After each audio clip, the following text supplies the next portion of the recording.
باپ کی بات پر بلکہ ان کے اٹل فیصلہ کن انداز پر ان کی ساری صلاحیتیں بیدار ہوگی۔ صاف کوئی ان کی اولین خصوصیت تھی۔ پاپا آپ کیسی باتیں کر رہے ہیں؟ اس لڑکی سے میں کبھی ملا نہیں ہوں، میں نے اسے دیکھا نہیں ہے، نہ ہی میری سے کمٹمنٹ ہے، تو میں اس سے شادی کیسے کر سکتا ہوں؟ میرے لیے سب ممکن نہیں ہے۔ آئی ایم سوری ٹو سے پاپا، میں اپنی لائف پارٹنر خود چوز کروں گا۔ اسے سنجیدگی سے کہتے ہوئے کھانے سے بھی ہاتھ روک لیا۔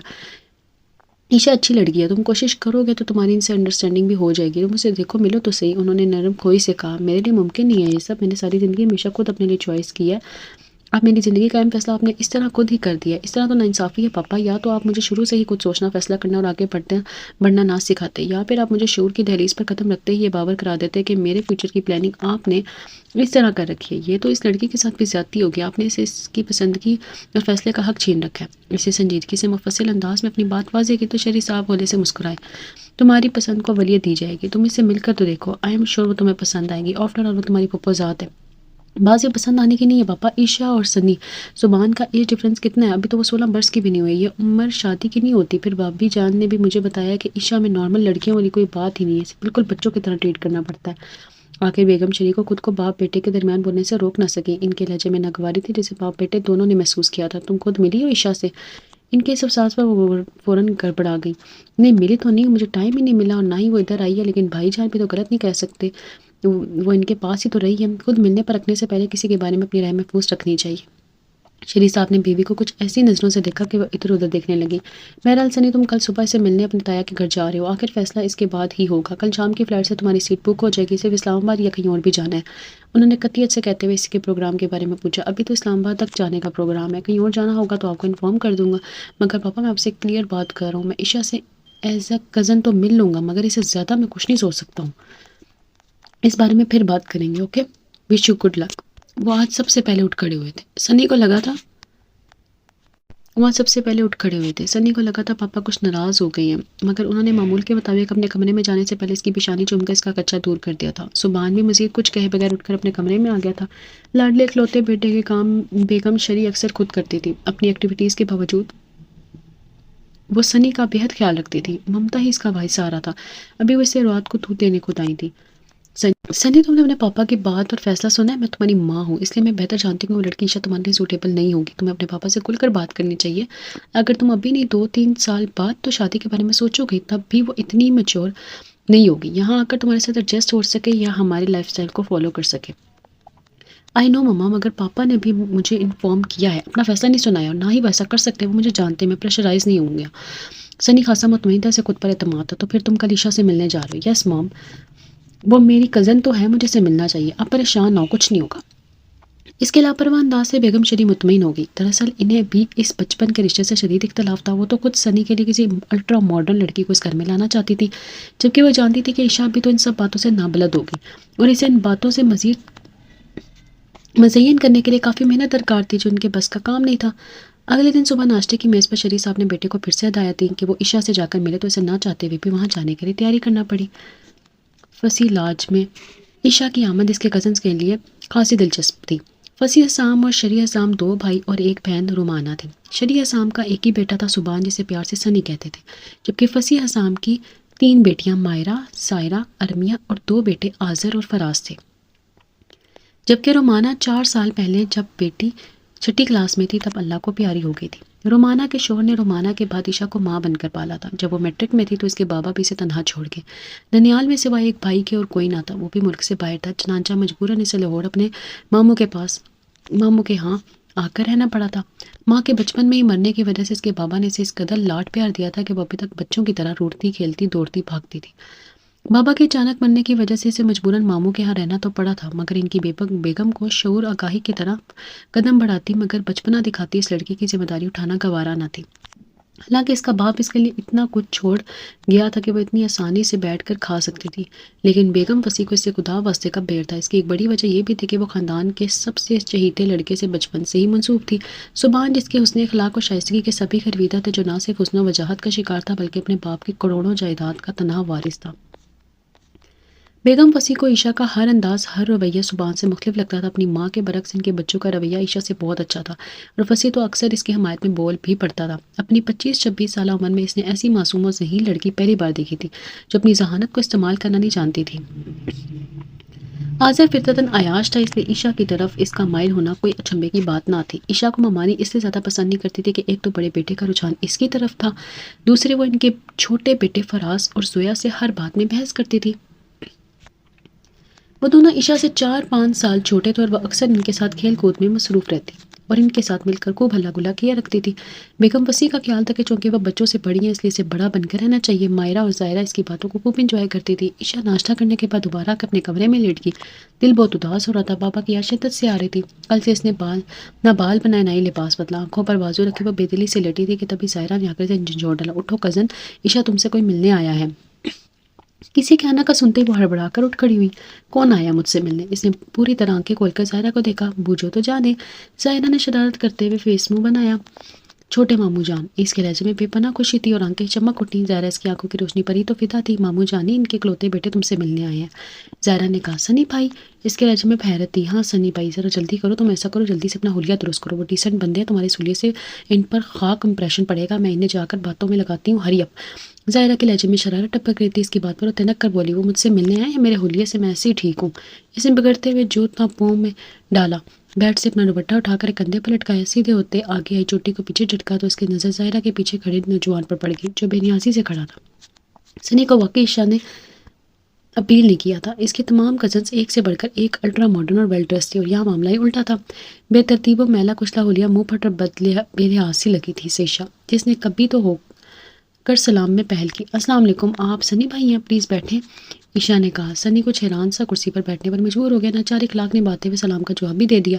زائرہ معذرت کر کے چلی گئی۔ اس کے جاتے ہی عشا بیڈ کے کونے پر بیٹھتے ہوئے پوچھنے لگی، آنٹی بھی آئی ہیں آپ کے ساتھ؟ نہیں، ماما بیزی تھی، وہ اس کی طرف متوجہ تھا۔ آپ کبھی ہماری طرف آئے نہیں، بابا جان آپ کا بہت ذکر کرتے تھے، اکثر آپ کو یاد کرتے تھے۔ مجھے؟ سنی کو اچنبھا ہوا، اس وقت آپ کے سوا میرا مخاطب شاید کوئی نہیں ہے۔ عشا کے لبوں پر شریر مسکراہٹ پھیل گئی تو سنی بھی مسکرا دیا، لیکن مجھے تو یاد ہی نہیں ہے کہ میں کبھی ان سے ملا ہوں۔ ماموں جان آتے تھے، وہ آپ کے بارے میں بتاتے رہتے تھے، پھر ممی اور بابا یہاں آتے رہتے تھے، سنا آپ ہاسٹل میں رہ رہے ہیں۔ اس کی کسی بات میں سنی کو اب تک بچپنا نظر نہیں آیا تھا، وہ بہت اچھے طریقے سے نارمل انداز میں سے بات کری تھی اور اس کے لہجے میں کچھ ایسی نرمی اور نغمی محسوس ہو رہی تھی جو مخاطب کو اپنی طرف کھینچ لیتی تھی۔ میں جب تم آئی تھی یہاں، سنی نے مسکراتے ہوئے پوچھا۔ نہیں، مجھے اچھا نہیں لگتا تھا۔ اس کے جواب نے سنی کو پوچھنے پر مجبور کر دیا، کیوں؟ مجھے آپ سے جلس فیل ہوتی تھی، ممی ہر وقت آپ کی باتیں کرتی رہتی تھی، مجھے کہتی تھی میں آپ کی طرح اچھی بن جاؤں گا، تنگ نہیں کروں گی تو وہ مجھے ماموں کے گھر لے کر جائیں گی، بس میں ضد میں آ کر تنگ کرتی تھی۔ اپنی رو میں بتاتے اس کی نظر سنی کے سنجیدہ چہرے پر پڑی تو فوراً بولی، سوری سنی بھائی، میں سمجھتی تھی آپ مجھ سے بہت چھوٹے ہوں گے، ممی باتیں بھی تو ایسی کرتی تھی، مجھے پتہ ہی نہیں تھا آپ اتنے بڑے ہیں۔ اس نے معصومیت سے پلکیں جھپکتے ہوئے وضاحت کی تو سنی بھی ہنس دیا۔ ویسے بھی ہر بار اس کے سنی بھائی کہنے سے اس کی ٹینشن ختم ہو گئی تھی، اسے یقین تھا پاپا کو سمجھانا مشکل نہیں ہوگا۔ اوکے کزن، میں چلتا ہوں، مجھے ابھی گھر جا کر پیکنگ کروانی ہے۔ میں بھی چلوں آپ کے ساتھ؟ وہ کرسی سے اٹھا تو عشا بھی اٹھ کھڑی ہوئی، پھر وہ حیرت سے اس کی بات سن کر کھڑا رہ گیا۔ کہاں چلوں؟ سنی کے لہجے میں حیرت تھی جس پر وہ تھوڑی سی گڑبڑا کر وضاحت کرنے لگی، نہیں میرا مطلب تھا آپ کے گھر نہیں۔ اس کی وضاحت سے سنی کی حیرت دور ہو گئی اور وہ پرسوچ انداز میں سے دیکھنے لگا، دیکھیں بھائی یہاں بہت بوریت ہے، آنٹی نے زویا اور فراز کو ان کی پھپھو کے گھر بھیج دیا، اب میرے ساتھ یہاں نہ کوئی کرکٹ کھیلتا ہے اور نہ ہی گھر سے باہر جانے کی پرمیشن ہے۔ Really I am so tired, میں نے 2 دن سے چاکلیٹ بھی نہیں کھائی اور میں چاکلیٹ کے بغیر تو رہ ہی نہیں سکتی۔ وہ بڑی اپنائیت اور رازداری سے بتا رہی تھی جبکہ سنی دل میں اس کے بچگانہ انداز میں سوچ پر چتاب کھا رہا تھا۔ ابھی تک وہ اسے بالکل نارمل لگی تھی، پھر ایک دم اس کا بچگانہ انداز مما کی باتیں سے صحیح لگ رہی تھی، نہ وہ خود میں چھوڑتی اور نہ اس کی باتیں میں چھوڑتی۔ تم ہمارے گھر میں زیادہ بور ہوگی کیونکہ میں آج اسلام آباد جا رہا ہوں، پاپا رات تک اپنے آفس میں ہوتے ہیں، مما کی اپنی مصروفیات ہیں، وہاں تمہیں کمپنی دینے والا کوئی نہیں ہوگا سوائے نوکروں کے، اس لیے تم یہیں رہو، اوکے گڈ بائی کزن۔ سنی جیسے جان چھڑا کر بھاگا۔ عشا حیرت سے کھینچے پردے کو دیکھتی رہ گئی، اس نے پہلے ہی سن رکھا تھا کہ سنی بھائی بڑے مغرور ہیں، کسی کو خاطر میں نہیں لاتے، اب بھی شاید ماموں جان کے کہنے پر اسے ملنے آ گئے تھے۔ اسے سنی کا اس طرح جانا اچھا نہیں لگا تھا، اسے افسوس ہوا تھا، وہ زبردستی تھوڑی اس کے ساتھ جا رہی تھی، لے جاتے تو جاتی۔ سنی کے رویے نے اسے افسردہ کر دیا تھا۔ سنی وہاں سے سیدھا اپنے پاپا کے آفس میں آ گیا تھا، اس کا انداز حد سے زیادہ سنجیدہ تھا۔ شریف صاحب اسے دیکھ کر چونکے ضرور تھے لیکن محسوس نہیں کیا اور مسکراتے ہوئے کہا بیٹھو۔ ان دونوں میں دوستی بہت گہری تھی، شریف صاحب نے کبھی بھی بلا وجہ پر روک نہیں جھاڑا تھا۔ سنی کا موڈ حد سے زیادہ بگڑا ہوا تھا، فوراً بولا، پاپا میں آپ سے کچھ باتیں کرنا چاہتا ہوں۔ میں سن رہا ہوں، بولو۔ شریف صاحب آرام سے ٹیک لگا کر بیٹھ گئے۔ پاپا میں عشا سے مل کر آ رہا ہوں، مجھے یقین ہی نہیں ہو رہا کہ وہ میری کزن ہوگی۔ کیوں یقین نہیں ہو رہا؟ شریف صاحب نے مسکراتے ہوئے کہا، پاپا وہ انتہائی چیپ لڑکی ہے، نہ اسے لباس پہننے کا سلیقہ ہے نہ بات کرنے کا، 16 سال کی ہونے کے باوجود اس کے بات کرنے کا انداز کسی 10 سالہ بچے جیسا ہے اور ابھی اس میں نے میٹرک پاس بھی نہیں کیا ہوگا۔ آپ مجھے کیوں اسے شادی کرنے کا کہہ رہے ہیں؟ ناممکن، میں ایسا سوچ بھی نہیں سکتا۔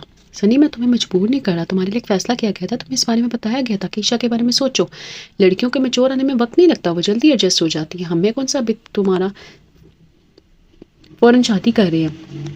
مگر پاپا میں اس طرح کی ایڈجسٹمنٹ نہیں چاہتا، آپ کو میری اور اس کی ایج ڈفرنس کو دیکھنا چاہیے تھا، وہ مجھ سے کتنی کم عمر ہے، میں تمہیں ابھی فوراً شادی کے لیے نہیں کہہ رہا ہوں، عشاء کو بھی پڑھنا ہے، کم سے کم 4 سال لگیں گے اسے اپنی تعلیم مکمل کرنے میں، تم بھی اس وقت تک سیٹ ہو جاؤ گے، تو پھر جب وقت آئے گا تب دیکھیں گے، آپ ابھی سے یہ شور کیوں کر رہے ہیں؟ وہ ضد ہوتے ہوئے بولا، کیونکہ شریف صاحب کا اندازہ بتا رہا تھا کہ وہ حال میں عشاء کو اپنی بہو بنانا چاہتے ہیں۔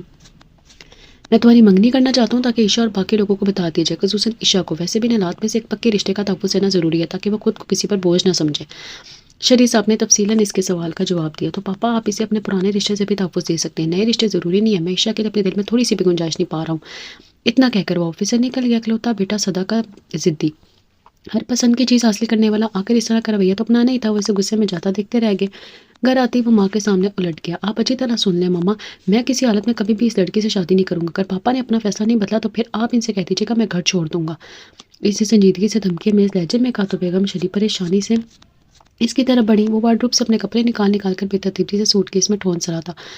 سبحان، تم اپنے پاپا کے کیے کی سزا اپنی ماں کو دو گے، میرا کیا قصور ہے؟ میں تو تمہاری خوشی میں خوش ہوں، تم کوئی لڑکی پسند کرو، پھر تمہارے پاپا سے میں خود نپٹ لوں گی، وہ تو چاہتی ہی یہی تھی، تو پھر میں کیا کروں؟ آپ نے سنا ہے پاپا کیا کہہ رہے ہیں، وہ اس لڑکی سے میری منگنی کر سکتے ہیں، ساری دنیا کو مجھ پر ہنسنے کا موقع دینا چاہتے ہیں، وہ میرے ساتھ سوٹ نہیں کرے گی، مائرہ نے مجھے بتایا تھا وہ 2 دن ڈریس چینج نہیں کرتی، اور اس کی باتیں، میں ایسی کسی لڑکی کو لائف پارٹنر کیسے بنا سکتا ہوں؟ پاپا کو ہوا کیا تھا وہ جو اس کا ترش انداز دیکھ کر وہ پریشان ہو گئی، بے بسی سے کرسی پر بیٹھتے ہوئے بولی، اب تمہارے پاپا کو کون سمجھائے، کوئی دن سوار ہو جائے تو پوری کی بنا چین نہیں آتا، حالانکہ میں نے اس وقت بھی منع کیا تھا، ابھی اس بات کو رہنے دیں، جب وقت آئے گا تب دیکھا جائے گا، لیکن انہوں نے سنا ہی نہیں، وہ خود کو مظلوم ظاہر کرنے لگی۔ ٹھیک ہے، اگر پاپا نے پیسہ نہ بدلا تو میں آنٹی ہمیرا کے پاس ہی ٹھیک ہوں۔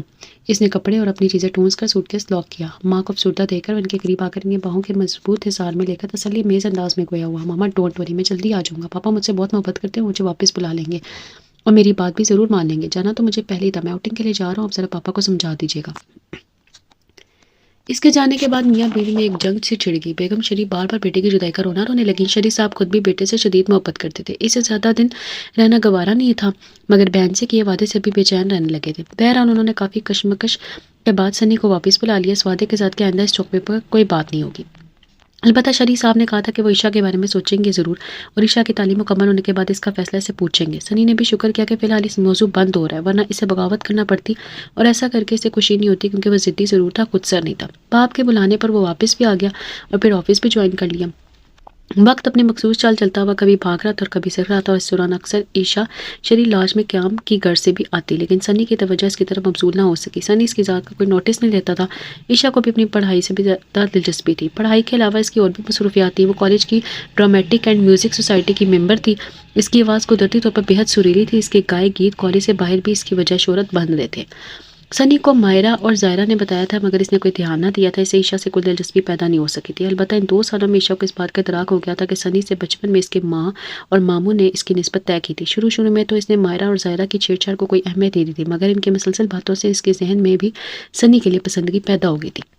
یہ فطری عمل ہے، اپنے نام کے ساتھ کسی اور کا نام مسلسل سنا جائے تو اس کے وجود سے نہ سے اس نام سے ضرور لگاؤ پیدا ہو جاتا ہے۔ سو عشاء کے دل میں سنی کے لیے ناتا پیدا ہو گیا تھا، مگر وہ اس کا اظہار خود نہیں کرتی تھی۔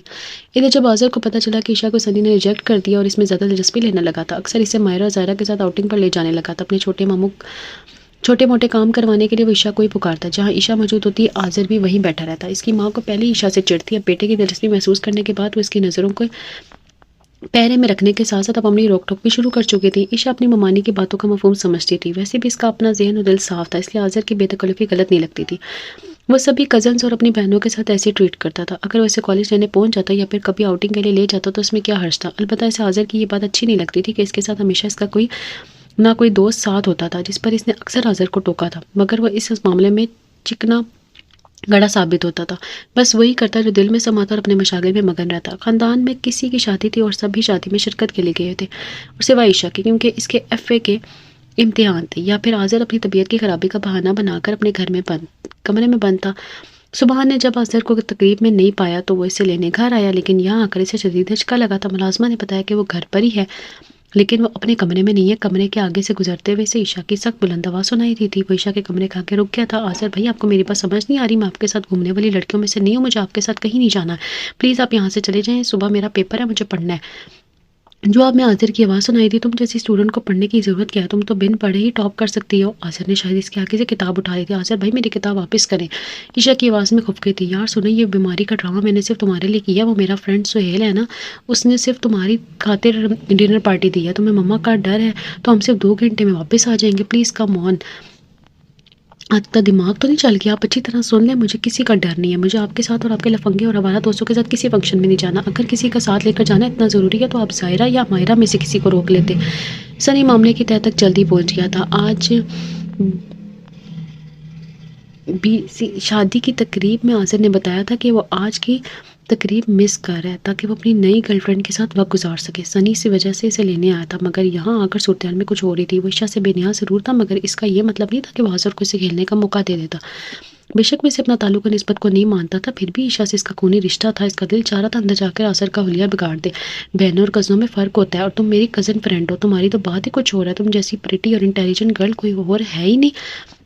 آصر کی چاپلوسانہ آواز سنی کی سماعت پر گراں گزر رہی تھی. اسے شدید دھچکا لگا تھا کہ وہ اپنے گھر کی لڑکی کو غلط راہ پر لے جانے کی کوشش کر رہا تھا. ان 2 خصوصیات کے علاوہ ایک اور کو بھی مجھ میں ہے اور بھائی, اور وہ یہ ہے کہ لوگوں کی ذہنیت پہچاننا. اب آپ شرافت سے یہاں سے چلتے پھرتے نظر آئیں, ورنہ مجھے دونوں ماموں سے آپ کی شکایت کرنا پڑے گی. Please go out. ورنہ میشا کے لہجے میں سختی, غصہ اور آنسوں کی میزش ایک ساتھ تھی. اس کا اعتماد اور بھروسہ کرچی کرچی ہو کر بکھرا تھا. اسی لمحے سنی پردہ اٹھا کر اندر داخل ہوا. سب سے اس کا چہرہ سرخ ہو رہا تھا. میشا اٹھو, میں تمہیں لینے آیا ہوں. سنی کی آواز سنتی ہوئے جیسے پتھر کی ہوگی. آصر کا رویہ اور سنی کی آمد وہ نہ کرتا گناہ کے ساتھ سے آواز باختہ ہو گئی تھی. آصر نے سنی کے آنے کا کوئی نوٹس نہیں لیا تھا. خباثت سے ہنستا ہوا رائٹنگ ٹیبل کے سامنے کھڑا ہو گیا تھا. چلو تو تمہارا بھی پروگرام میں لے جاؤ. اس وقت تم پھر کبھی ہم قسمت آزمائیں گے. جواب میں ایک زوردار تماچا آصر کے 14 طبق روشن کر گیا تھا. میشا سہم کر فوراً کھڑی ہو گئی تھی. سنی کے چہرے پر پھیلا غیظ و غضب دیکھنے سے تعلق رکھتا تھا. اس کا بس چلتا تو شاید وہ آصر کو اس گھٹیا بات پر قتل کر دیتا. ایک بات یاد رکھنا آصر نسی, ہر کوئی تمہارے جیسا بے غیرت نہیں ہوتا. ہر کسی کو اپنی ذہنیت کی کسوٹی پر مت پرکھا کرو. مجھے رشتوں کا تقدس قائم رکھنا آتا ہے. پھر وہ اسی غضب کے عالم میں میشا سے مخاطب ہوا. جلدی سے اپنا سامان سمیٹو, میں تمہارا ملازم نہیں ہوں کہ ہاتھ باندھ کر تمہارے انتظار میں کھڑا رہوں گا. اس کی داڑھ پر وہ فوراً اپنی بکھری چیزیں اور کتابیں سمیٹ کر بیگ میں ٹھونس کر باہر نکلے. چلتے ہوئے سنی نے آصر کو وارن کیا, بات تو سن لو. اگر تم نے ہمارے گھر میں آنے کی کوشش کی تو مجھ سے برا کوئی نہیں ہوگا, انڈرسٹینڈ. وہ تیزی سے پورچ میں آتا جب میشا اس کی گاڑی کے پاس بد آواز سی کھڑی تھی. سنی نے اس کو بازو سے سختی سے پکڑ کر فرنٹ سیٹ پر دھکیلا اور پھر گھوم کر ڈرائیونگ سیٹ پر آ بیٹھا. وہ بد رش ڈرائیونگ کر رہا تھا. میشا کو اس کا رویہ سمجھ نہیں آ رہا تھا. اس کے بازو میں سخت تکلیف ہو رہی تھی جسے اس کی آنکھیں بھر آئیں. اگر تم آصر سے اب ملی یا اس کے ساتھ کہیں گئی تو مجھ سے برا کوئی نہیں ہوگا. ایک موڑ موڑتے ہوئے سنی نے اسے شعلہ بار نظروں سے دیکھا. اور سنو, تم یہ ایگزام دینے کے بعد مزید پڑھائی کا خیال بھی چھوڑ دو. اس کی بات سنتے میشا ٹسپٹا گئی. آنسو آنکھوں میں ٹھہر گئے. کچھ توقف کے بعد رندی ہوئی آواز سے مخاطب ہوئی. سنی بھائی, اس میں میرا کیا قصور ہے؟ میں نے آصر بھائی کے ساتھ خود سے جانے کی کوشش نہیں کی. میں تو گھر میں بھی ان سے آنٹی کے ڈر کی وجہ سے بات نہیں کرتی ہوں. کبھی ماموں جان سے کہے بغیر کہیں نہیں جاؤں گی. مگر پلیز مجھے آگے پڑھنے دیں, میں پڑھنا چاہتی ہوں. سنی بھائی, وہ بچوں کی طرح روتے ہوئے وضاحتیں دے رہی تھی اور ساتھ ہی آستینوں سے آنسو اور کبھی بہتی ناک صاف کر رہی تھی. مگر سنی پر اس کی باتوں کا کوئی اثر نہیں ہو رہا تھا. اس وقت آصر کے رویے سے اس کا دماغ غصے سے گول رہا تھا. وہ قدرے خشونت سے بولا, ہاں تمہارا کوئی قصور نہیں ہے, لیکن کیا تمہیں پہلے سے آصر کی فطرت کا اندازہ نہیں تھا؟ اس کے ساتھ اکیلے گھر میں رہنے کی ضرورت کیا تھی؟ ایک پیپر اچھا نہ ہوتا تو کوئی قیامت نہیں آ جاتی. آخر تم سب کے ساتھ فنکشن میں کیوں نہیں گئی؟ جانتی ہو تمہارے ساتھ کیا کر سکتا تھا. سنی کا یہ انداز اور رویہ بالکل نیا تھا. سنی بھائی, میرے فائنل ایگزام میں واقعی میں نے کچھ نہیں کیا ہے. پلیز آپ دیکھ کر ڈرائیونگ کریں نا. اسی رش ڈرائیونگ سے میشا کا دل اچھل اچھل کر حلق میں آ رہا تھا. مردوں کو خراب کرنے میں سارا قصور لڑکیوں کا ہی ہوتا ہے. ہر بات پر آنکھیں بند کر کے اعتبار کر لیتی ہوں, پھر بعد میں آصر جیسے لڑکوں سے دھوکہ کھانے کے بعد ساری زندگی روتی رہتی ہوں. اس کا ذہن ہنوز آصر کی حرکت میں الجھا ہوا تھا, اس لیے اس سے میشا کی ہچکیاں سنائی نہیں دے رہی تھی. سنی بھائی, میں نے اپنا بھائی سمجھتی ہوں, اس لیے ان پر اعتماد کرتی تھی. مجھے کیا خبر تھی ان کے دل میں کھوٹ ہوگا. کیا کسی پر اعتماد کرنا بری بات ہے؟ اسے سوں کرتی معصومیت سے پوچھا. تو سنی نے ناراض نظروں سے اس پر ایک اچھلتی ہوئی نگاہ ڈالی. تو زمانے میں ایسا کرنے والا احمق کہلاتا ہے. اعتماد نام کا لفظ تو کسی دوسرے سے منسوب رکھنا ہی نہیں چاہیے, اپنے والدین سے بھی نہیں. مکمل اعتماد کی توقع بھی نہیں رکھنی چاہیے, وہ بھی بے خبری میں اکثر ظلم کر جاتی ہیں. اگر میں 2 سال پہلے بابا کے فیصلے پر اعتماد کر کے سر جھکا لیتا تو آج پچھتا رہا ہوتا. اچھا ہی ہوا کہ میری ضد نے مجھے بچا لیا, ورنہ میں تمہیں ہی قتل کر دیتا. سنی کے شفاف لہجے پر میشا نے مزید سہم کر اسے دیکھا. سنی کی باتیں سمجھتے ہوئے بھی سمجھ نہیں پا رہی تھی. گاڑی شدید لاج کے پورچ میں جھٹکے سے رکی تو میشا نے فوراً دوپٹے سے اپنی آنکھیں اور چہرہ صاف کیا. پھر سنی سے پہلے بیگ لے کر باہر نکل آئی. اب اس کے علاوہ کوئی چارہ بھی نہیں تھا. یہ گھر اس کی واحد پناہ گاہ تھی. جہاں وہ محفوظ رہ سکتی تھی۔ اس اطمینان کے باوجود دکھ کی لہریں اس کے دل سے وجود میں پھیل رہی تھی کہ اپنے گھر ہوتے ہوئے بھی وہ در بدر گھوم رہی ہے اور سنی جیسے لوگوں کے کڑوے کسیلے لہجے سننے پر مجبور ہے۔ آزر جیسے بھائینما شکاری سے بچنے کے لیے کڑوے لہجوں کا زہر پینا یہ زیادہ بہتر تھا۔ اس سوچ کے ساتھ وہ بے بسی سے سنی کے پیچھے پیچھے لیونگ روم میں آ گئی، جہاں وہ بے فانوں پر کوئی نمبر ملا رہا تھا۔ کچھ لمحوں بعد وہ اپنے پاپا سے ان کے آفس بات کر رہا تھا۔ ہیلو پاپا، آپ ابھی فوراً گھر آ سکتے ہیں؟ میشا کو بھی اندازہ ہو گیا تھا کہ دوسری طرف ماموں جان ہے۔ جی پاپا، ایمرجنسی، آپ آئیں گے تو بتائیں گے نا۔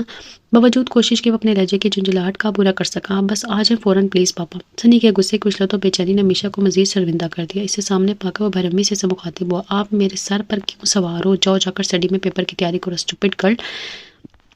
وہ حکم ملتے کسی رپورٹ کی طرح اسٹڈی میں آ گئی۔ بیگ ایک طرف رکھ کر اسٹڈی چیئر پر بیٹھنے کے بعد اس نے میز پر سر رکھا، آنکھیں موند لی۔ آنسو تواتر سے بہنے لگے۔ ذرا بھی پڑھنے کو دل نہیں چاہ رہا تھا۔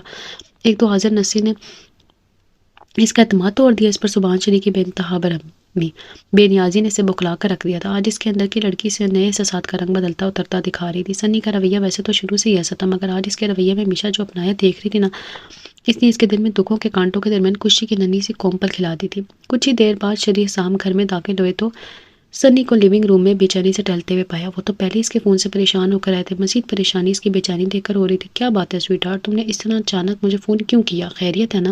آپ اندر چلیں، پھر میں آپ کو سب بتاتا ہوں۔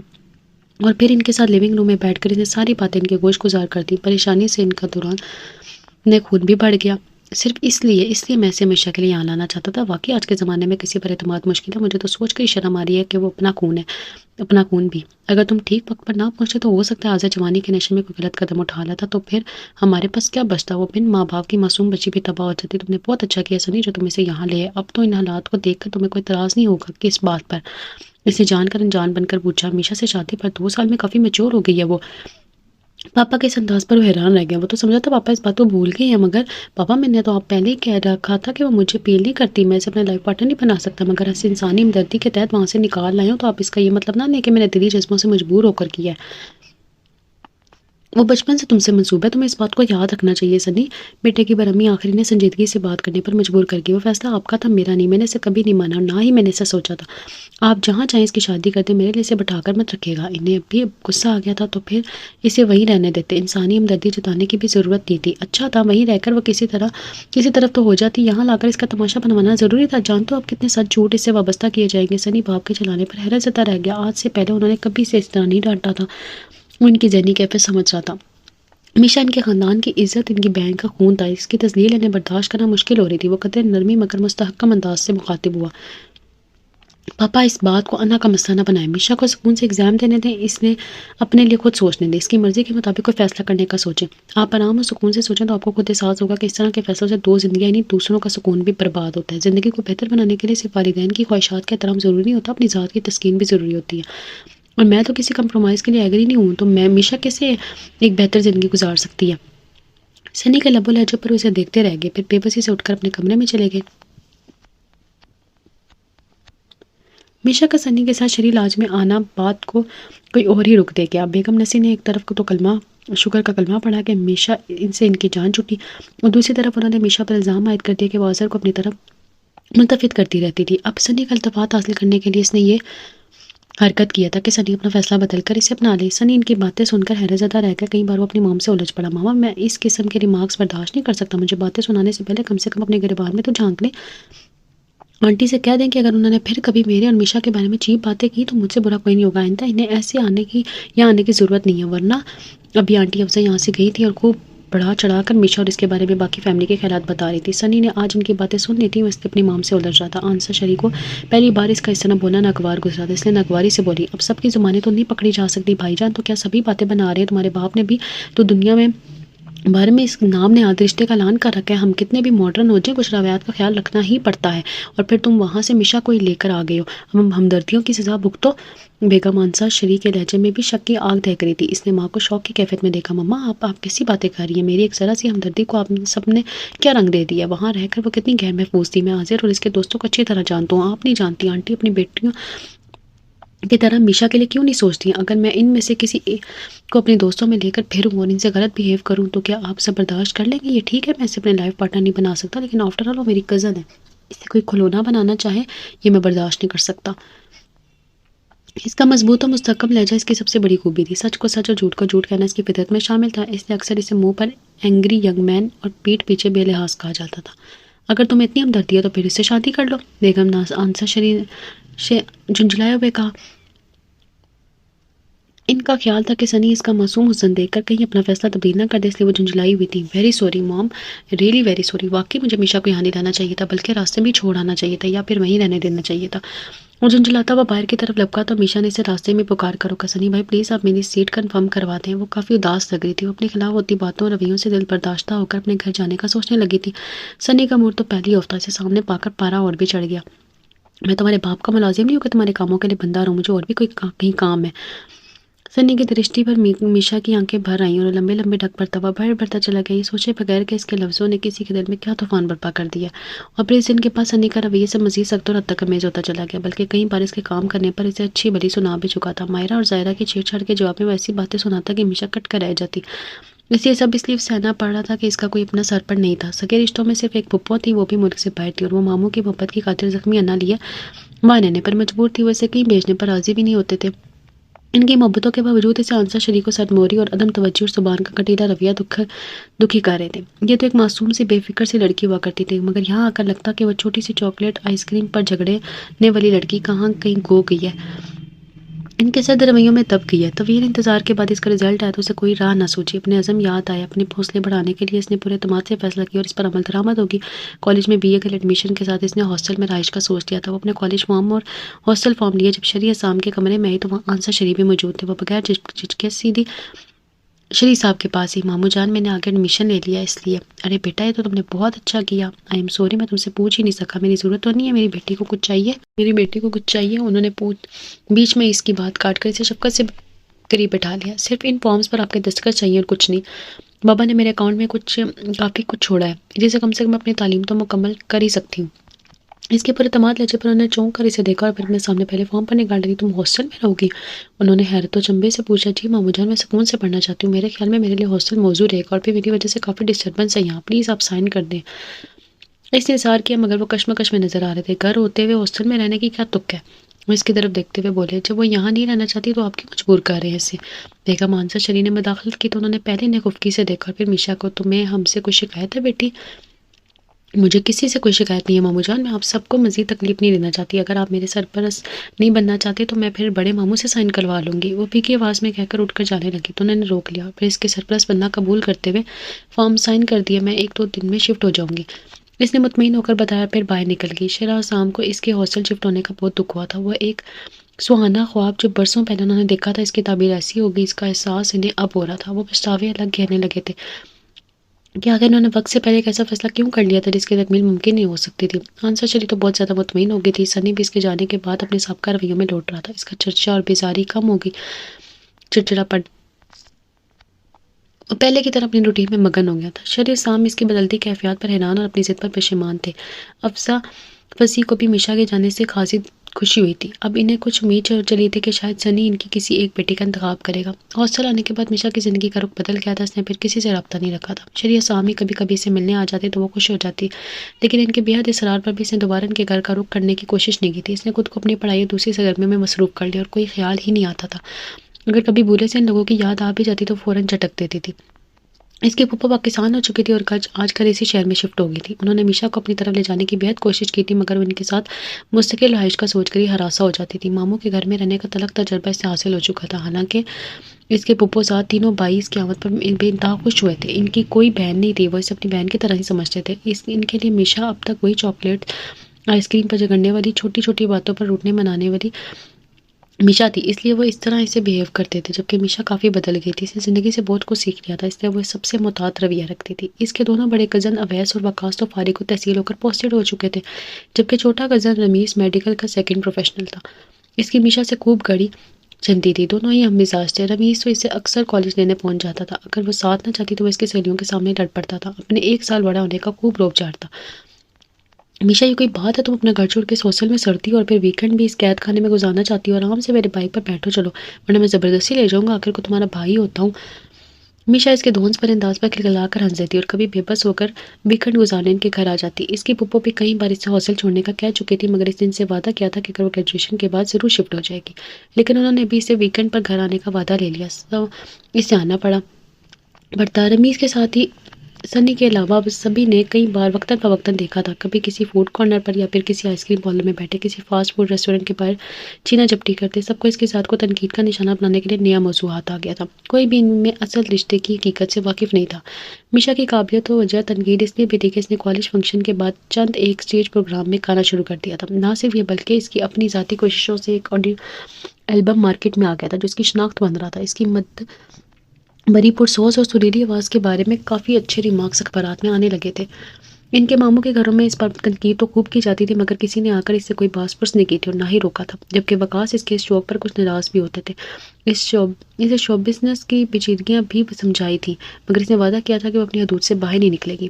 پھر امیز اس کا بہت بڑا فین بھی تھا. آج کے ترقی یافتہ دور میں وہ میشا کے اس ٹیلنٹ کو دبائے رکھنے کے حق میں تھا. اس نے سب کو قائل کر لیا تھا. وہی میشا کو مسلسل اکساتا رہتا تھا کہ وہ اب شوز وغیرہ میں باقاعدہ حصہ لینا شروع کر دے. گریجویشن کے بعد فارغ ہو کر پپو اسے اپنے گھر لے آئی تھی. رمیز کے ساتھ اس کا زیادہ وقت گزرنے لگا تو اس نے اس کے اندر سے تمام ڈر اور خوف نکالنے میں مدد دی. رمیز کا دیا ہوا حوصلہ اسے نئی سمت سفر کی طرف لے جاتا تھا. رمیز کے کالج کا ایک میوزک گروپ بھی اس وقت اسٹوڈنٹ میں کافی پاپولر ہو رہا تھا. رمیز نے میشا کو سرجیز گروپ سے ملوا دیا تھا اور وہ دونوں مل کر شوز میں گانے لگے تھے. کچھ چیریٹی شوز کرنے سے اسے راتوں رات وہ شہرت ملی کہ جس کا وہ تصور بھی نہیں کر سکتی تھی. اخبارات، میگزین وغیرہ میں اس کی اور سرجیز کی تعریف میں کالم چھپنے لگے تھے. اس کی شہرت سے اس سے زیادہ رمیز کی خوشی ہوئی. وہ جانتی تھی کہ اس کے اس قدم سے اس کے ننیال والے خوش نہیں ہوں گے. اس نے اپنے خدشات اور خیالات کا اظہار رمیز سے بھی کیا، مگر اس نے ڈانٹ کر بٹھا دیا. یار، اتنے عرصے سے وہ تمہاری خیر خبر نہیں لینے نہیں آئے اور تم موقع کے ڈر سے اپنا تابناک مستقبل تباہ کرنا چاہتی ہو، اور کوئی نہیں تو کم سے کم تمہارا فیونسی ہی تمہارے پیچھے تو آ سکتا تھا. کچھ حالات میشا نے رمیز کو اس وعدے کے ساتھ بتایا تھا کہ وہ کسی سے ذکر نہیں کرے گا، اور کچھ باتیں وہ خود بھی جانتا تھا. ان کی مما نے میشا کے بارے میں ان کو بتا رکھا تھا کہ اس کے والدین اپنی زندگی میں ہی اس کے مستقبل کا فیصلہ کر چکی ہیں. رمیز اس کی اکثر اس کے منگیتر کے حوالے سے اس سے چھیڑتا رہتا تھا، حالانکہ وہ زبان کے بارے میں نہ جانتا تھا اور نہ ہی اس سے ملنے کا اتفاق ہوا تھا. سرجیس اور اس نے ڈوئٹ 2 گانوں کا البم تیار کیا تھا. رمیز کا خیال تھا کہ آڈیو کے ساتھ انہیں ویڈیو بھی مارکیٹ میں لانا چاہیے. نہ جانے اس پر میشا کو پاپولر کرنے کا خپت کیوں سوار ہوا تھا، مگر فی الحال اس کی یہ امید نہ پوری ہو سکی کیونکہ سرجیس اپنے میڈیکل پروفیشنل کی وجہ سے ویڈیو کے لیے ٹائم نہیں نکال سکتا تھا. اس کام کو اس نے بعد میں کرانے کے لیے اٹھا رکھا تھا. الحمرا میں شاعر غزل کے نام سے ایک بہت بڑا شو آرگنائز ہو رہا تھا جس میں ملک بھر کا ٹیلنٹ جمع ہونا تھا. نئے پرانے چھوٹے بڑے سنگرز اس پلیٹ فارم پر جمع ہونے والے تھے. میشا کو بھی اس کے آرگنائزر نے انوائٹ کیا تھا. میشا اس گرینڈ شو پر پرفارم کرنے سے گھبرا رہی تھی، مگر رمیز اس کی اس گھبراہٹ کو خاطر میں نہیں لا رہا تھا. آج بھی وہ 4 گھنٹوں کی ریہرسل کے بعد تھک چکی تھی. رمیز اور سرجیز کو برا بھلا کہہ رہی تھی جنہوں نے اسے شو میں زبردستی حصہ لینے پر مجبور کیا تھا، اور اب وہ دونوں اسے شاپنگ سینٹر لے آئے تھے. رمیز کا خیال تھا کہ وہ اس شو میں ساڑی پہن کر جائے جس سے وہ اور بھی گریسفل لگے گی. کافی دنوں تک تینوں ایک پسند پر متفق نہ ہو سکے اور رمیز دوسری طرف چلا گیا. میشا سرجیز کے ساتھ دوسرے شو کیس کی طرف آ گئی. وہاں مختلف قسم کی ساڑیاں تھیں. تبھی مائرہ اور زائرہ کی خوشی و حیرانی میں ڈوبی آواز اس کی زبان سے ٹکرائی. ممی، وہ دیکھیں اپنی میشا. او مائی گاڈ! میشا نے مانوس آوازوں پر مڑ کر دیکھا تو مائرہ اور زائرہ کے ساتھ آذر اور آنٹی فضا بھی تھیں. وہ دونوں اس کی طرف لپکی. اپنی میشا؟ انہوں نے جس گرمجوشی سے کہا اسے میشا کو کوئی خوشی نہیں ہوئی. اسے آنٹی فضا کے ماتھے کی شکنی صاف نظر آ رہی تھی. آذر بھی اس قدر غصے سے دیکھ رہا تھا. اس نے مائرہ زائرہ کی شکوے شکایتیں سنی تھیں. ان کے توصیفی تعریفی جملے مصنوعی لگ رہے تھے. آخر ان کی باتوں سے اکتا کر وہ بولی، آئی ایم سوری، میں ذرا بیزی ہوں، آپ لوگ شاپنگ کر لیں پھر ملتے ہیں. اس کے پرتکلف و مغرور انداز میں مائرہ زہرا جہاں حیران تھی وہیں آنٹی افضا کے تن بدن میں چنگاریاں جلتی اٹھی تھی. سنی نے ایک وقت میں اس لڑکی کو آذر کو کس قدر بے نقص سنائی تھی، اور وہی لڑکی اب سریعام غیر لڑکوں کے ساتھ گھومتی پھرتی تھی. اب خاندان کی عزت کا کسی کو خیال نہیں تھا. میشا فوراً ہی سرجیز کی طرف متوجہ ہوگی. افضا مزید تاب نہ لاتے ہوئے بیٹیوں کو لے کر جیسے ہی مڑی سامنے سے آتے ہوئے رمیز سے ٹکرا گئی. رمیز نے انہیں ایک نظر دیکھ کر سوری کہا، پھر ان کے درمیان سے گزر کر میشا تک پہنچا. پھر بے تکلفی سے اس کے بازو کو تام کر کہنے لگا، کم آن میشا، میں نے تمہارے لیے ساڑی ادھر دوسرے کاؤنٹر پر پسند کر لی ہے، آ کر دیکھ لو پھر میں پیک کرواتا ہوں. رمیز کے بے تکلفانہ انداز پر آنٹی افضا نے بلند آواز میں بڑبڑاتے ہوئے کہا، یہ لڑکی خوب خاندان کی عزت بڑھا رہی ہے. مائرہ زائرہ ماں کو کھینچ کر لے گئی. انہیں میشا کے کسی رویے سے کچھ لینا دینا نہیں تھا. انہیں تو بس اس کی وجہ سے بدنامیاں حاصل تھی. اس کا بس چلتا تو اپنے اس پاپولر کزن کے ذریعے شوبز کی دنیا میں خود کو متعارف کرواتی، مگر افسوس انہیں اس کے سکھانے کا علم نہ تھا۔ میشا نے آنٹی افسا کی بات سن لی تھی مگر اسے کوئی پرواہ نہیں تھی۔ وہ رمیز کی طرف متوجہ ہوگی، ہم نے ساڑی پسند بھی کر لی اور پیک بھی کروانی ہے۔ نو نیور، پیسے میری جیب سے جائیں گے اس لیے پسند بھی میری ہوگی۔ ویسے بھی تم دونوں کی چوائس بالکل رف ہے، انفارمیشن تو ہوتی نہیں ہے پسند کیسا ہو کیا ہوگا، کم آن پلیز۔ رمیز اسے بازو سے کھینچتا لے گیا تو سجیز کو بھی پیچھے جانا پڑا۔ رمیز نے دوسرے کاؤنٹر پر ہی وہ ساڑی پسند کی جو کہ دونوں پیک کروا رہے تھے۔ سجیز ساڑی دیکھتے ہی ہنس پڑا۔ میشا ہماری چوائس رف ہے اس لیے رمیز نے وہی ساڑی پسند کی ہے جو کہ ہم نے پیک کروائی ہے، اس کا مطلب ہوا رمیز کی چوائس بھی رف ہے، کوئی اور دیکھتے ہیں۔ دونوں بے ساختہ ہنسی۔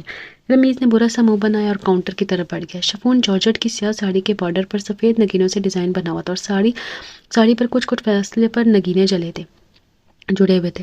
راستے میں اس نے رمیز کو آنٹی افزا کے بارے میں بتایا تو اسے نہ ملنے کا افسوس ہونے لگا۔ او مائی گاڈ میشا، تم مجھ سے انٹروڈیوس تو کرواتی، پھر میں انہیں خوب جلاتا، مگر افسوس بڑی بے وقوف ہو، ایک چانس مس کر دیا۔ خیر آئندہ صحیح، اب تو میں پہچان گیا ہوں۔ اس کی آنکھوں میں شرارت چمک رہی تھی۔ میشا اسے ہنستے ہوئے سنانے لگی، انہوں نے گھر جاتے فون کر کے سب کو بتا دیا ہوگا، خوب نمک مرچ لگا کے بتائیں گے کہ تم نے میرا بازو پکڑ کے کھینچا، تمہارا اور سجیز کا ذکر تو وہاں خصوصی طور پر ہو رہا ہوگا۔ رمیز کچھ کہنے کی چاہ کے باوجود اس کے دل آزاری کے خیال سے مزید کچھ کہتے کہتے رہ گیا۔ میشا کے ساتھ پہلے تو سبھی کے جانے کا پروگرام تھا مگر پپو کی اچانک طبیعت خراب ہو گئی تھی، سو وہ نہیں جا رہی تھی۔ اویس بھائی کو ارجنٹ ڈیوٹی پر جانا پڑ گیا اور وکاس بھی گھر میں اپنے ساتھ کسی پرانے دوست کو لے کر داخل ہوا تھا جو اس کا یونیورسٹی فیلو رہ چکا تھا۔ وکاس بھائی کا جانا بھی محال لگ رہا تھا۔ گھر والوں کی غیر موجودگی سے اس کا دل گھبرا رہا تھا، وہ نروس ہو رہی تھی۔ سجیز بھی اس کی طرف آ گیا۔ اس کی متزلزل ارادوں کو دیکھ کر وہ رمیز سے سمجھانے لگے، صبح مشکل وہ تیار ہونے لگی۔ وہ تیار ہو کر جب آئی تو رمیز اور سجیز بھی ڈرائنگ روم میں بیٹھے تھے۔ پہلی بار وہ اس قدر اہتمام سے تیار ہوئی تھی، اس لیے وہ بلا جھجک وکاس کے دوست کے سامنے نہیں جا سکی۔ رمیز کو آواز دے کر پکارا، رمیز پلیز باہر آؤ۔ وہ جانتی تھی اس کے اس طرح بلانے پر وہ غصے سے اٹھ کر باہر جائے گا، اور واقعی چند ساتھ بعد وہ آ گیا۔ پھر اس کا کان پکڑتے ہوئے خفگی سے کہا، خبردار جو تم نے آئندہ مجھے اس طرح رمیز کے نام سے بلایا، 1 سال بڑا ہوں تم سے، بھائی جان کہا کرو، اس طرح بلاتی ہے جیسے میں تمہاری کوئی سہیلی ہوں۔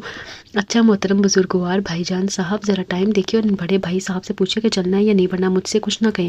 اور یہ سرجیز کیا اندر انٹرویو دے رہا ہے؟ سرجیز کو بھی وہ رمیز کی طرح سمجھتی تھی، وہ بھی اس کے بھائیوں کی طرح جاتا تھا، سو اس وقت بھی اس نے دونوں کو اپنی خفگی دکھائی۔ رمیز نے بغور اس کا جائزہ لیا، وہ ہمیشہ سے مختلف لگ رہی تھی۔ اس نے سفید نگینوں کا زبردست میک اپ رکھ رکھا تھا جس کی چمک سے اس کا چہرہ بھی جگمگا رہا تھا۔ او آج تو آپ کافی گریس ہیں، ذرا سنبھال کے قدم رکھنا، کہیں ایسا نہ ہو کہ شرم کرو، دیکھو اپنی بہن سے ایسی باتیں کرتے ہو۔ میشا نے فن بدلا چکایا تو وہ ہنس دیا، یار میں دیکھ رہا ہوں مینڈکی کو بھی زکام ہو رہا ہے، اس کا رومال کہاں ہے؟ وہ اس کی بات تو فوراً اسے مارنے لگ گئی، بھاگ کر ڈرائنگ روم میں چلا گیا تو وہ بھی پیچھے سے لگ گئی۔ اس وقت تو بھول گئی تھی کہ اندر وکاس بھائی کے ساتھ ان کا دوست بھی موجود ہے۔ تم کان کھول کر سن لو، میں تمہارے ساتھ نہیں جاؤں گی۔ وہ اس کے سر پر کھڑی ہو کر چلانے لگی، ساتھ ہاتھوں کا بھی استعمال کیا۔ کیوں ملکہ عالیہ، غلام سے ایسی کیا خطا ہوگی جو اتنی بڑی سزا دی جا رہی ہے؟ وہ مسکرے پن سے بولا، خطا کار تو میں بھی بتاتی ہوں، تم مجھے ابھی کیا کہہ رہے تھے؟ وہ اسے مارنے کو لپکی تبھی وکاس نے اسے پکارا، گڑیا۔ وکاس کے بخار میں سرشنش تھی اور اس کا دوست صوفے پر بیٹھے ان کی آوازیں سن رہے تھے۔ وہ بکلا کر بولی، سوری بھائی، السلام علیکم، مجھے جانا ہے، دیر ہو رہی ہے۔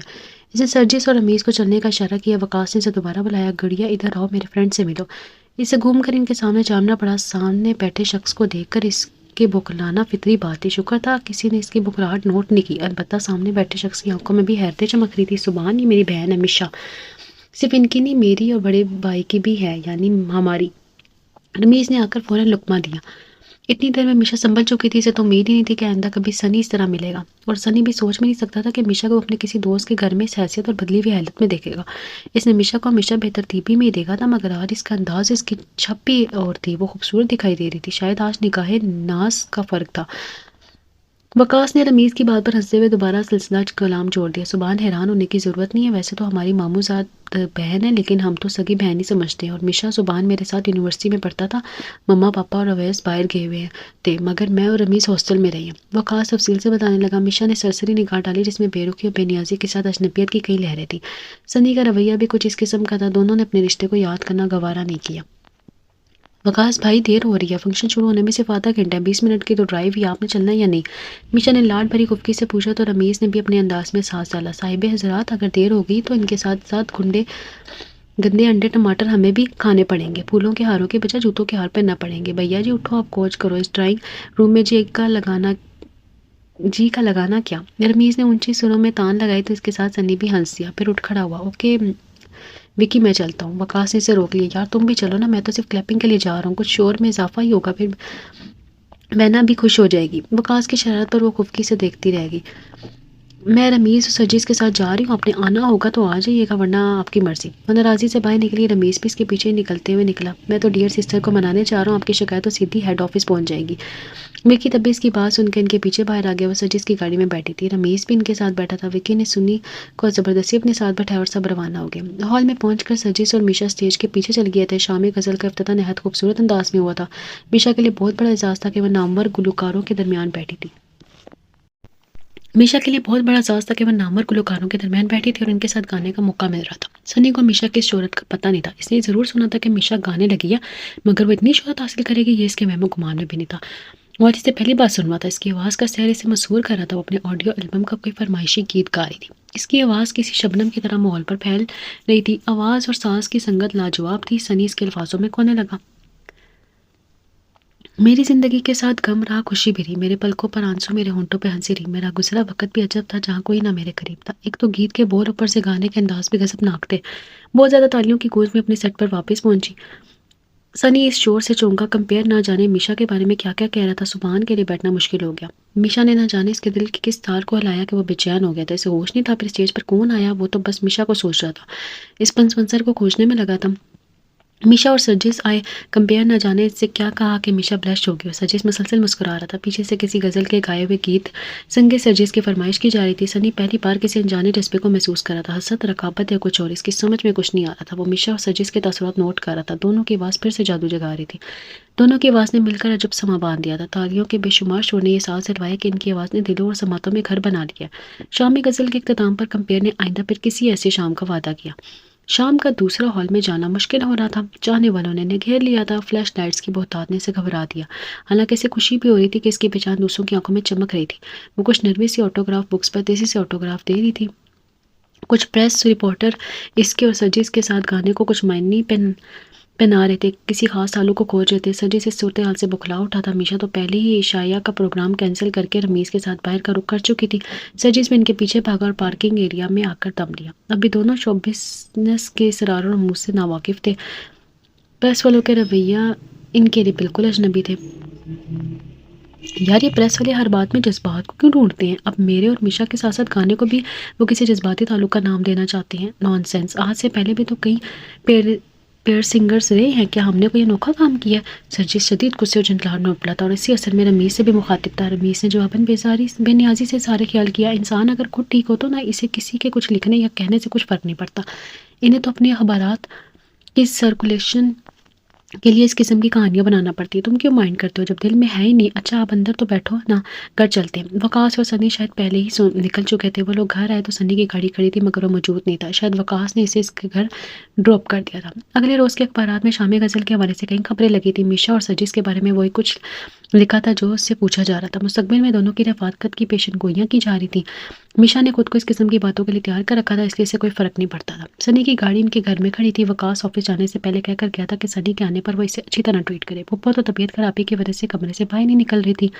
رمیز بھی کالج جاتے ہوئے تاکید کرنے آیا تو وہ چڑ گئی، وہ ویسے بھی سنی سے سامنا نہیں کرنا چاہتی تھی۔ یار کل تم نے مجھ سے جھگڑا کرنے میں بیچارے سبحان بھائی کو گھاس بھی نہیں ڈالی، اگر آ جائیں تو پلیز انہیں اچھی طرح ملنا، بھائی کے بہت اچھے دوست ہیں، کیا ضروری ہے میں انہیں ملوں؟ آئیں اور گاڑی لے کر جائیں، جب وقاص بھائی نہیں ہیں تو ان کے بیٹھنے کا کوئی جواز نہیں ہوگا۔ اس کی بیزاری پر رمیز نے حیرت سے دیکھا۔ یار تمیز کی بات ہے، وہ بھائی کے دوست ہیں۔ رمیز نے اسے بات سمجھانے کی کوشش کی۔ میرے پاس وقت نہیں ہے، اس نے تڑک کر کہا تو رمیز نے اس کا بغور جائزہ لیا۔ کیوں، کیا وجہ ہے؟ تم تو گھر پر ہی ہو نا؟ ہاں میں گھر پر ہی ہوں، مگر میرا دل نہیں چاہتا میں اس قسم کے مغرور لوگوں کے سامنے جاؤں، تو مجھے مجبور مت کرنا۔ رمیز نے اس کے اس طرح کہنے پر اپنا کوٹ سائڈ پر رکھا اور پھر اس کے مقابل بیٹھ گیا۔ میشا آئی تھنک تم مجھ سے کچھ چھپانے کے باوجود چھپا نہیں پا رہی ہو، آئی ایم رائٹ؟ وہ بغور اس کا جائزہ لیتے ہوئے بولا۔ جی نہیں، نہ ہی میں کچھ چھپا رہی ہوں، نہ ہی میں کچھ بتانا چاہتی ہوں۔ اس نے رمیز سے آنکھیں چڑھائی۔ ہوں اب تو مجھے پکا یقین ہو کہ ضرور ایسی کوئی بات ہے، تم سبحان بھائی سے صرف کل ہی ملی ہو، ملی بھی کہاں ہو؟ تم نے تو شاید ان کی ایک جھلک ہی دیکھی تھی اور تم انہیں مغرور لوگوں میں شمار کر رہی ہو، جبکہ وہ تو کافی اچھے اور فرینک سے بندے ہیں، ضرور دال میں کچھ کالا ہے، نہ تو کالا نہ سفید۔ تم جلدی سے کالج پہنچو، تمہیں دیر ہو رہی ہے۔ تو اس کی بات کاٹ کر بولے، تم سے پوچھے بنا اب میں ایک انچ بھی نہیں ہلنے والا، جلدی سے اگل دو ورنہ میں نہیں جاؤں گا۔ وہ اطمینان سے بیٹھتے ہوئے بولا، کہہ تو رہی ہوں کوئی بات نہیں ہے، تم جاؤ۔ اس کی باہر کی طرف دھکا دیتے ہوئے بولی، کوئی بات تو ہے، تم ہمارے سب دوستوں سے ملتی ہو، ان کے آنے پر تم خوش بھی ہوتی ہو، پھر سنی بھائی کے لیے کیوں؟ بھائی میں ان سے نہیں ملنا چاہتی، تم نہیں جانتی ہو، وہ میرے کزن ہے۔ وہ غصے میں مثل بات پر ٹھا بیٹھی۔ رمیز اس کی بات سنتے ہی ایک دم اچھل کر کھڑا ہو گیا، حیرانگی سے اسے دیکھنے لگا۔ واقعی وہ تمہارے کزن ہے؟ کیا غضب کے ایکٹر ہو تم دونوں، کل تو تم دونوں ذرا بھی سانس نہیں ہونے دی۔ دیا کہیں یہ وہ والے کزن تو نہیں ہے؟ رمیش نے اشتیاق کے عالم میں پوچھا تو میشا نے کھا جانے والی نظروں سے دیکھا. کون سے والے؟ او ہو یار، کھانے کو تو نہ دوڑو، میرا تو ویسے بھی اس وقت حیرت سے برا حال ہے. تم نے تو صبح صبح ہی نیوز ہی بم شیل سنا دی ہے. اچھا سنو، اب اور کسی کا نہ بتا دینا ورنہ. میشا نے اسے تنبیہ کی تو شرارت سے مسکرا دیا. ڈونٹ وری، کبھی نہیں. ویسے میں نے گیس لگایا ہے، یہ سبحان صاحب تمہارے وہی والے کزن ہوں گے، جن سے تمہاری بچپن میں منگنی ہوئی تھی. دوسرے لفظوں میں تمہارے ٹھیکرے کی منگ. یار آخر یہ ٹھیکرے کی منگ کیا ہوتی ہے؟ کیا منگنی رنگ کے بجائے مٹی کا ٹھیکرا پہن لیا جاتا ہے؟ وہ ابھی مذاق کرنے سے باز نہیں آ رہا تھا. زیادہ تنگ نہ کرو مجھے، اور یہ کوئی ضروری نہیں ہے کہ بچپن کے فیصلوں کو بڑے ہو کر بھی قبول کیا جائے. اس کے لہجے میں نمی تھی. جی بالکل ضروری نہیں ہے، اس کا مطلب یہ وہی ہے. ہمیشہ میں حیران ہوں اس وقت میری ممی کہاں تھی. ان کے دل میں ہمارے لیے کم سے کم میرے لیے ہی تو تم کو ریزرو کر لیتی، میں بھی کچھ انجوائے کر لیتا. رمیز کے انداز میں بھرپور شرارتی. بکواس مت کرو، چلو جاؤ یہاں سے. وہ بگڑ کر بولی. چلا جاتا ہوں، مگر پہلے بتاؤ تم جو اتنی اکڑ دکھا رہی ہو مغرور بندے سے ملنا نہیں چاہتی، لیکن اس مغرور بندے کے ذکر پہ لال ٹماٹر کیوں ہو رہی ہو؟ اس کے چہرے کو دیکھتے ہوئے شرارت سے بولا. سنو رمیز، تم مجھے مسلسل غصہ دلا رہی ہو. میں پھپھو جان سے تمہاری شکایت کر دوں گی. ضرور کرو. میں بھی کہوں گا لڑکی کو رخصت کرنے کا انتظام کریں. آج کل اسے غصہ بہت آ رہا ہے، کہیں سے غصے میں کسی کا سر نہ پھوڑ دے. اور ویسے بھی ان کے منگیتر صاحب یہاں آتے رہتے ہیں، اگر ان پر وار کر دیں تو 302 کا مقدمہ بن جائے گا. خواہ ہم سب پھنس جائیں گے. رمیز کی مسلسل چھڑکانی سے اس کے احساسات مضطرب ہو گئے. وہ بری طرح رو دی. یہ کہ ابھی تو رخصت نہیں کرتے، پہلے تو دھوم دھام دھڑکا ہوگا، ڈھولک بجے گی، گیت گائے جائیں گے، میں خود لگاؤں گا. کیا ہوا جو میری آواز بھونڈی ہے؟ پھر بھی میں اپنی بہنا کے لیے تو ضرور گاؤں گا. رمیز نے میز بجاتے ہوئے نہ جانے کس زمانے کا گانا بڑے دلسوز انداز میں گایا تو عشا نے بچوں کی طرح حسین سے اسے ناک پہنچی. پھر غصے سے اس کی طرف جملہ اچھالا. میں تم سب پر بوجھ بن گئی ہوں؟ ہاں اوکے، میں پھر ہاسٹل میں شفٹ ہو جاؤں گی. یونیورسٹی میں مجھے ایڈمیشن تو لینا ہی ہے، عرصہ پہلے ہی. پھر کبھی تم لوگوں کو اپنی شکل نہیں دکھاؤں گی. وہ تو ہر لڑکی سے سسرال جا کے اپنے بہن بھائیوں والدین کی شکل دکھانا بھول جاتی ہے. تم کون سا انوکھا کام کرو گی؟ رمیز نے اسے ستانے کے موڈ میں تھا. گیٹ آؤٹ فرام مائی روم. وہ غصے میں چیخی تو رمیز ہنستے ہوئے اٹھ کھڑا ہوا. جو حکم سرکار اعلیٰ، گزارش ہے تو سبحان بھائی سے بھائی کا دوست سمجھ کر ہی اچھا بیہیویئر کر لینا. اچھا میری کمپنی اور اچھائی ایسے لوگوں کے لیے نہیں ہے. میں ویسے بھی سر جس کے گھر جا رہی ہوں، ہمیں ایک گیت کے متعلق ڈسکس کرنا ہے. وہ جلدی سے کھڑی ہوتی ہوئی بولی. کیا تم کیوں کہیں نہیں جاؤ گی؟ ورنہ میں مما سے سب کچھ کہہ دوں گا. رمیز سنجیدہ ہو گیا. چاہتے چاہتے مڑا. ڈیئر سسٹر، یہ مسئلہ نہ تو اتنا گہرا ہے کہ تم اسے اپنی انک کا مسئلہ بنا لو، نہ ہی اتنا نازک ہے کہ تمہارے کہنے یا ان کی بے نیازی سے ٹوٹ سکے. یہ دنیا سے چلے جانے کی شدید خواہش تھی. ان کی آخر خواہش رد کرنا اتنا آسان نہیں ہے. پھر بھی اگر وہ تمہیں قبول نہیں کرتے تو ہم کسی کے آگے جھکنے کے لیے نہیں ہیں. ہمیں تمہاری عزت زیادہ عزیز ہے، لیکن اس طرح چھپ کر یا کترا کر تمہیں خود کو کمزور ظاہر نہیں کرنا چاہیے. سنو مما ویسے بھی 1 آدھ سال میں تمہیں رخصت کرنے کا ارادہ رکھتی ہیں. اگر تمہارے سسرال والے پیش قدمی نہیں کریں گے تو وہ کسی اور جگہ تمہارے لیے ٹرائی کریں گی. اس وقت وہ بہت سنجیدہ دکھائی دے رہا تھا.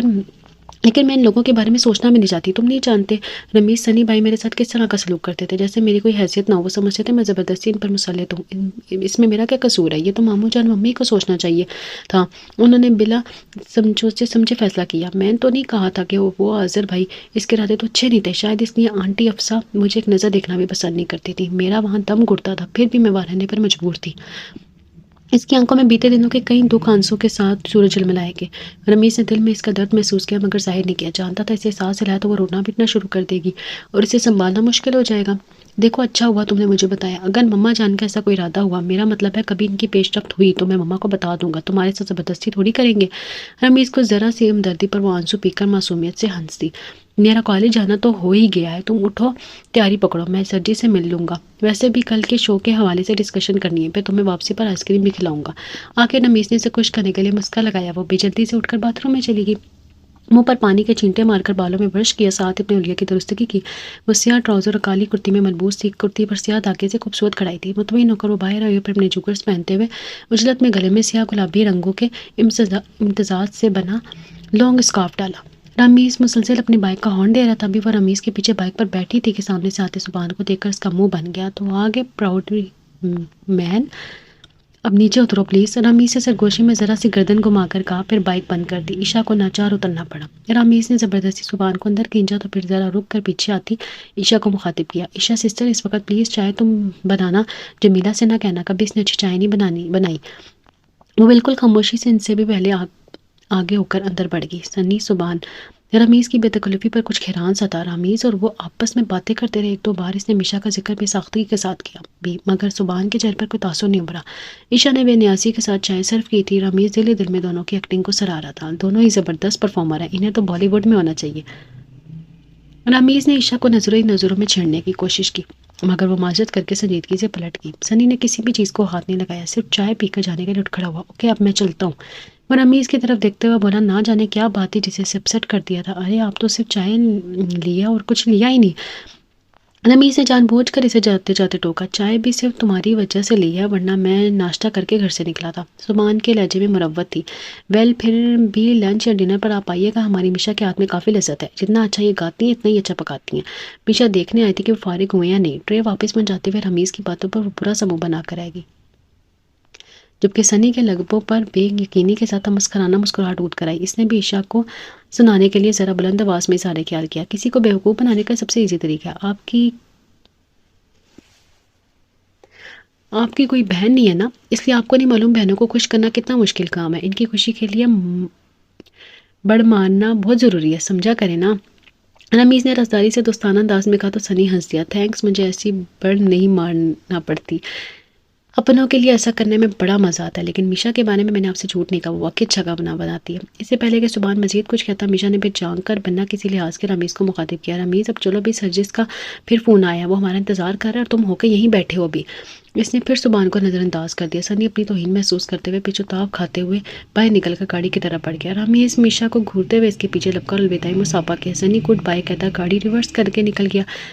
ایف ایم ریڈیو اسٹیشن پر وہ سرجس انٹرویو دے کر آ رہے تھے۔ واپسی پر سرجس کی گاڑی کا ٹائر پنچر ہو گیا، اس کے پاس گاڑی میں اسٹیپنی بھی نہیں تھی۔ دور تک بھی میکینک کے لیے کوئی دکان نظر نہیں آ رہی تھی۔ رات کا پہلا پہر چل رہا تھا، قریب کہیں سرجس کو کوئی ذریعہ نظر نہیں آ رہا تھا۔ میشا کے ساتھ ہونے کی وجہ سے سرجس نے فیصلہ کیا تھا کہ وہ کسی لوکل ٹرانسپورٹ میں میشا کو پہلے گھر چھوڑ کر پھر گاڑی کچھ کرے گا، مگر وہاں دور دور تک کسی رکشہ یا ٹیکسی کا گزر نہیں تھا اور ذاتی کنوینس والے بھی اکا دکا ہی گزر رہے تھے۔ سرجس نے آخر اپنی گاڑی کو لاک کیا اور سڑک کی طرف پیدل ہی چل پڑا، اس کے علاوہ اس کے پاس کوئی چارہ نہیں تھا۔ سرجس رمیز کے بارے میں سوچ کر مسکراتی، وہ ہمیشہ اس کی گاڑی کو دغا باز حسینہ کہا کرتا تھا۔ تھینک گاڈ رمیز یہاں نہیں ہے، ورنہ اس نے میرا جینا مال کر دینا تھا۔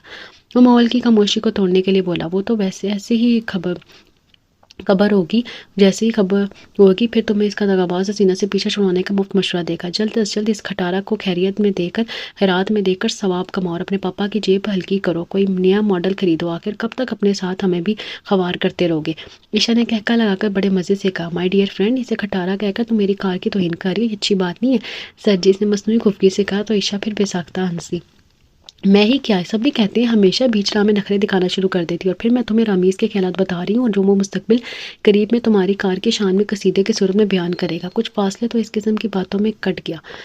آخر عشاء نے فٹ پاتھ پر دھم سے بیٹھ کر کہا، بس جی اب میری ہیل مجھے مزید چلنے نہیں دے گی۔ مجبوراً سرجس کو بھی رکنا پڑا، پھر قطرے جھنجھلا کر بولا، ایک تو تم لڑکیوں کو ہیل پہننے کا خپ نہ جانے کیوں سوار رہتا ہے، اچھا بھلا 5.5 فٹ قد رکھتے ہوئے بھی 3-4 انچ کی ہیل پہننے کی کیا تک بنتی ہے، جس سے چند قدم چلا بھی نہ جاتا۔ آخر تم لوگوں کے شانہ بشانہ جو چلنا ہوتا ہے، پھر میرے تو تینوں بھائی اتنے لمبے ہیں کہ کبھی کبھی میں ان کے آگے خود کو بونی محسوس کرتی ہوں۔ وہ اسے نئی اطلاع فراہم کر رہی تھی۔ کافی دیر ٹیکسی اور رکشے کا انتظار کرنے کے بعد عشاء بولی، سرجیز ایسا کرتے ہیں کسی سے لفٹ لینے کی ٹرائی کرتے ہیں، کسی لوکل سواری کا ادھر ملنا ناممکن ہے، ہمیں تو ضرور کوئی لفٹ دے گا۔ جانتی نہیں ہو لفٹ لینے والے کو کیسے کیسے خبردار کیا جاتا ہے، لفٹ لینے والے کیسی کیسی وارداتیں کر جاتے ہیں، پھر لفٹ دینے والے کا بھی کوئی اعتبار نہیں۔ میرے ساتھ ایک جوان جہان شہرت یافتہ حسین و جمیل لڑکی دے کر کسی کی نیت خراب ہوگی تو میں اکیلا بیچارہ غریب کیا کروں گا؟ میرے پاس تو تمہیں بچانے کے لیے اتنی پاور بھی نہیں ہے کہ کسی ہیرو کی طرح تمہارے کندھے پہ لاد کر بھاگ سکوں۔ اپنا خیال اپنے پاس رکھو۔ سرجیز نے اس کے مشورے پر چڑھ کر اس کا مذاق اڑانے کی کوشش کی، مگر عشاء پرواہی سے 2 قدم آگے بڑھ گئی۔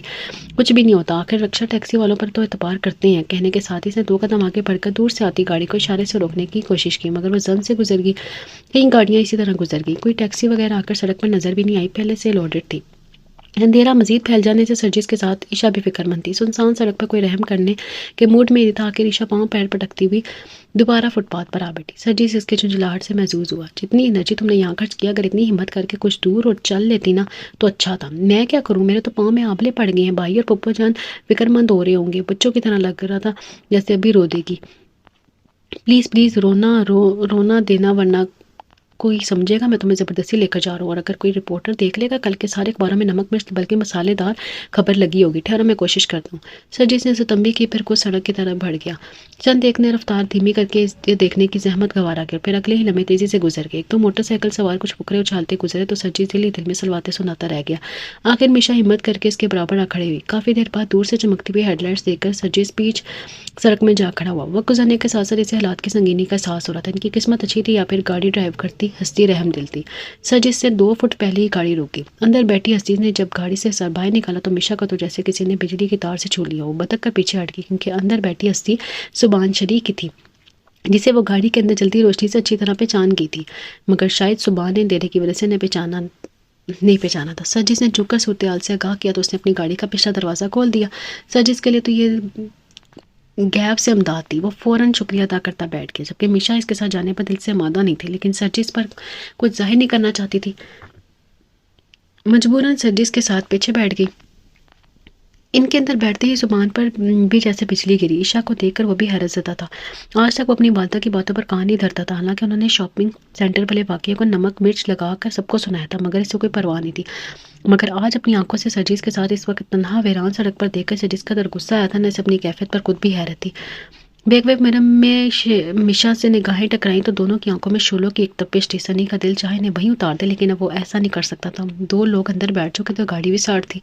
کچھ توقف کے بعد سنی نے تیزی سے گاڑی آگے بڑھائی۔ سرجس نے اسے پہچان کر وقاص بھائی کے ساتھ ان کے گھر پر ہوئی ملاقات کا حوالہ دے کر اپنا تعارف کروایا، جس پر سرجس نے پہلے اپنے گھر اترنے کی فرمائش کی۔ وہ کسی دوسرے ذریعے سے اپنی گاڑی ورک شاپ پہ پہنچانے کا انتظام کرنا چاہتا تھا، سو اس نے میشا کو اس کے گھر تک پہنچانے کی ذمہ داری سبحان کو سونپ دی۔ سرجس کو اس کے گھر ڈراپ کر کے گاڑی آگے بڑھاتے ہی سبحان نے درشتگی سے پوچھا، کہاں سے آ رہی تھی اس وقت؟ میشا نے حیرت سے سر اٹھایا، اسے سنی سے کسی گفتگو کی توقع نہیں تھی۔ یہ حق صرف میرے گھر والوں کو حاصل ہے اور میں جہاں کہیں بھی جاتی ہوں ان کے علم میں ہوتا ہے۔ عشاء کا لہجہ بھی خود بخود برہم ہو گیا۔ ہمارے والدین کے توسط سے ہم بھی میں ایک خونی رشتہ بنتا ہے، جس کی وجہ سے مجھے یہ حق ہے کہ میں تم سے باز پرس کروں۔ پھر وہ بے رخی سے گیا ہوا، مجھے کوئی شوق نہیں تم پر حق جتانے کا، اگر مجھے یہ حق مل بھی گیا رہا ہو نا تو میں قبول نہیں کروں گا۔ اس کے لہجے کی رونق پر عشاء جل کر بولی، خدا ایسا دن کبھی نہ لائے جب آپ کو مجھ سے متعلق کوئی حق ہو۔ عشاء نے کھڑکی کی طرف رخ پھیرنے سے پہلے دیکھا تھا کہ سنی کی آنکھوں میں غصہ بھرا ہوا تھا۔ پھر گھر تک دونوں کے درمیان خاموشی رہی۔ میشا دل میں عجیب سا محسوس کرنے کے باوجود خود کو اس لہجے میں بات کرنے کے میں حق بجانب سمجھ رہی تھی۔ میشا کو گھر سے باہر اتار کر وہ آگے بڑھ گیا۔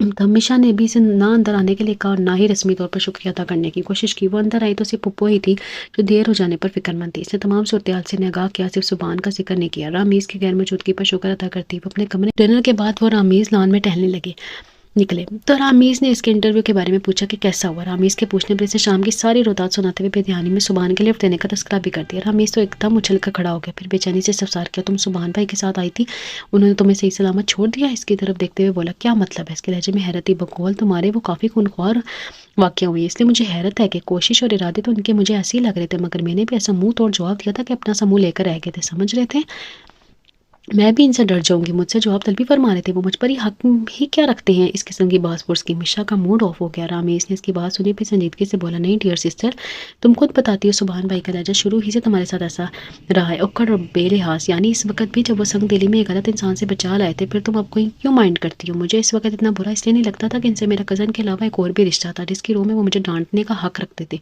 مگر انہوں نے خود اس تعلق کو توڑنے کا اعلان کیا تھا، میری بے عزتی کی تھی۔